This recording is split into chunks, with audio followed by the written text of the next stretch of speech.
Efa vonina tanteraka ny positra malagasy andray ny OTIV BOENY. Proof mivaingana ho an'ireo mpikambana ao amin'ny OTIV BOENY sy ho an'ny vahoaka ny mahajanga iray manontolo noho izany ny atrikasa fampahafantarana ny fahavononana nataon'ireo tompona andraikitra ambony eo anivon'ny positra malagasy ny maraina ny alakamisy 12 ny volana martsa 2024 tao Andrenivohitra. Efa rosony dia efa tsy miverina tsony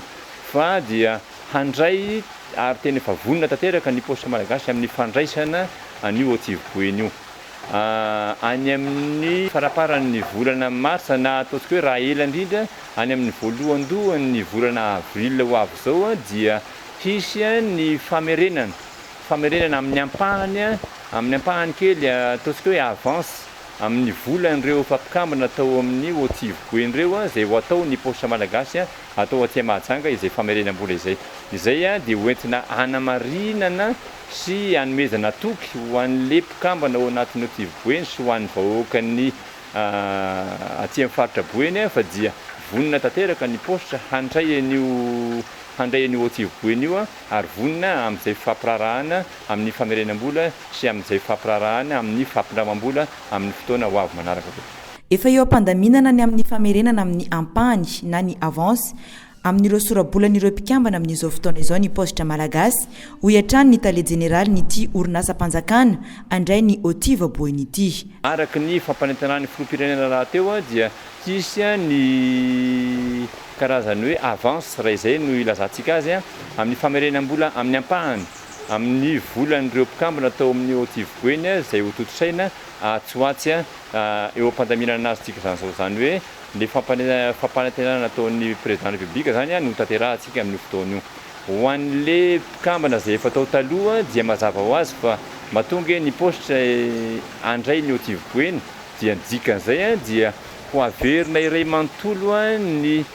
sora-bolan'ireo olona ireo satria ny tena olana amin'izao fotoana dia manam-bola ao le olona anankiray nefa tsy hitany nalehan'le volany, tsy hitany nalehan'le sora-bola. Ka ny ho ataon'ny positra malagasy zany raha misy olona anankiray manana ataontsika hoe ray tapitrisa dia afaka manantena zany izy amin'izao fotoana zao fa rehefa tonga ny fotoana zay efa tsy ho ela tsony ny andraisan'ny positra malagasy an'io OTIV BOENY io dia hiverina ray manontolo any amin'le tompom-bola ny ray tapitrisa zany hoe alao marina tsara kosa nefa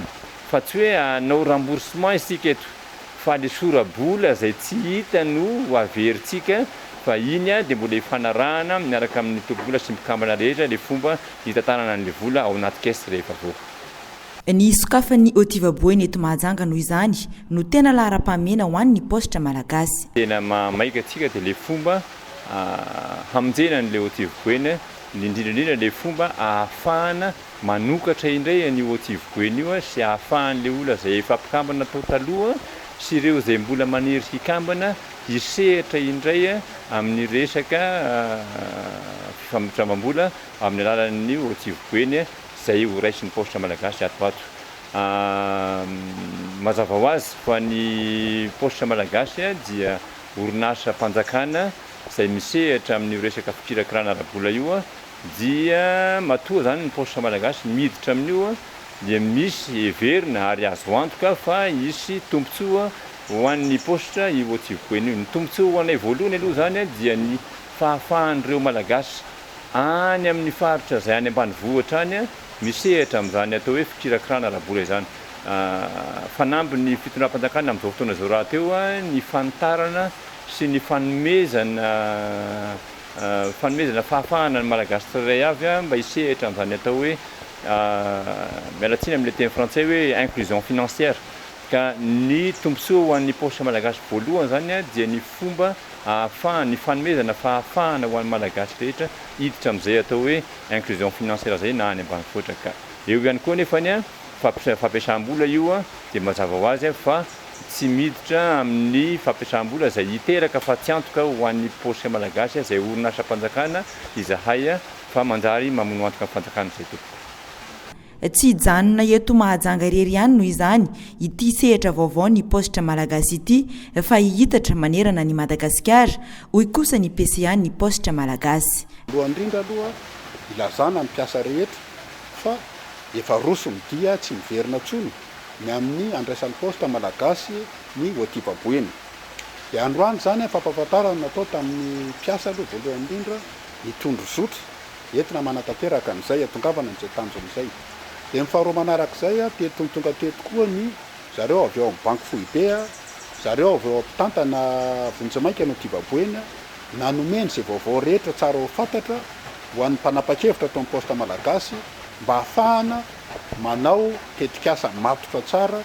satria ny tanjona anie tsy hoe andeha mahan'le olana amin'izao fotsiny fa indrindraindrindra anitatra n'le sehatrasa mihitsy any amin'ny faritry ny BOENY ny microfinance ny tiako tenenetiko efa ampindramam-bola madinika sy manerana ny Madagasikara, satria ny posta malagasy dia manana birao manerana ny Madagasikara. Ny agrément microfinance mazatra antsika izay ananan'ny OTIV BOENY io tsy voafatra hoe BOENY fotsiny fa le agrément zany manerana ny Madagasikara. Ka rehefa andray an'le OTIV BOENY posta malagasy dia afaka manitatra n'le asa rehetra amin'izay birao rehetra misy eto Madagasikara. Tanteraka izao ny toky sy ny fampanantenana ho an'ireo vahoaka maro anisa izay efa very fanahy mbola velona nandritry ny fotoana maro izay nanana vola nihitsoka tao amin'ny OTIV BOENY taona maro izay. Ny tondra rivo-baovao sy fanantenana ho azy ireo indray ny PAOSITRA Malagasy, ilay orinasa mpanjakana andray an-tanana ny OTIV BOENY.